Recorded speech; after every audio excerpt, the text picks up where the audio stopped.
आज पता हमें क्या लगता है, हम जब अपनी बेटी का विवाह करते हैं तो हम क्या देखते हैं। हम बेटी का विवाह करने में बड़ा घर देखेंगे, बड़ा घर होना चाहिए, बहुत पैसे वाले लोग होना चाहिए, समाज में बड़ा नाम सम्मान होना चाहिए। हम इन्हीं चीजों को देखते हैं। लेकिन आपसे एक बात कहें, जब अपनी बेटी का विवाह करो ना, और जब घर बर ढूंढने के लिए जाओ, तो जरूरी नहीं है कि आप पैसे वाला घर ही ढूंढो। ये भी जरूरी नहीं है आप बहुत कोई पोस्ट कोई नौकरी वाला व्यक्ति ढूंढो।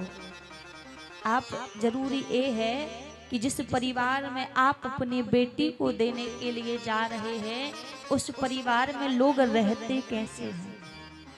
प्रेम से रहते हैं, स्नेह से रहते हैं, या कलेश करके रहते हैं।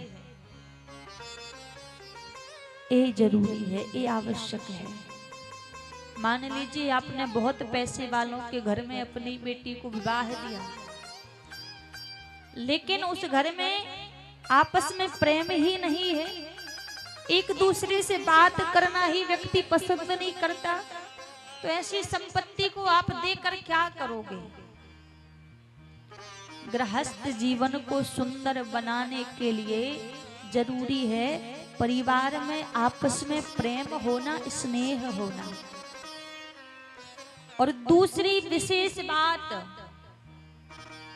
जब भगवान शंकर से मां परम्बा ने कहा ना कि प्रभु की कथा सुनाइए, तो भगवान शंकर ने मां परम्बा के सामने हाथ जोड़ लिए, और हाथ जोड़कर भगवान शंकर कहते हैं, धन धन धन गिरिराज कुमारी, तुम समान नहीं को उपकारी।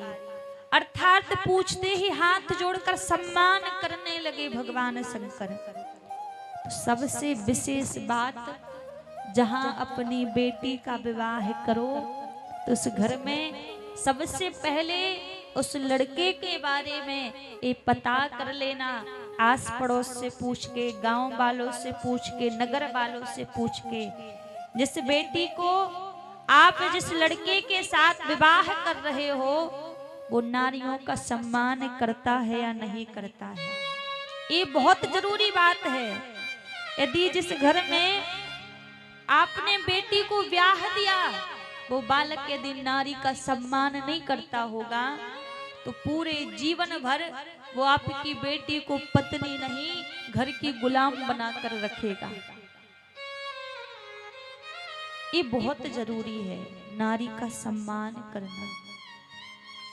और ये बात ही नहीं कि केवल पत्नी का ही सम्मान करे ना, घर में माँ का सम्मान भी हो, बहन का सम्मान भी हो, बेटी का सम्मान भी हो, और पत्नी का सम्मान भी हो। ये बहुत जरूरी है। आज आपको पता है, हम बड़े खर्च करके बेटियों का विवाह करते हैं, शादी आयोजन करते हैं, लेकिन वो रिश्ते ज्यादा चल नहीं पाते, ज्यादा टिक नहीं पाते। क्यों?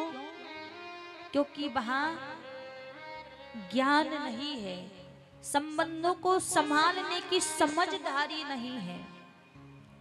विवाह करना कोई बड़ी बात नहीं है, बच्चों को पैदा कर देना कोई बड़ी बात नहीं है, लेकिन परिवार को निभाना, परिवार को चलाना, ये जीवन में बहुत बड़ी बात है।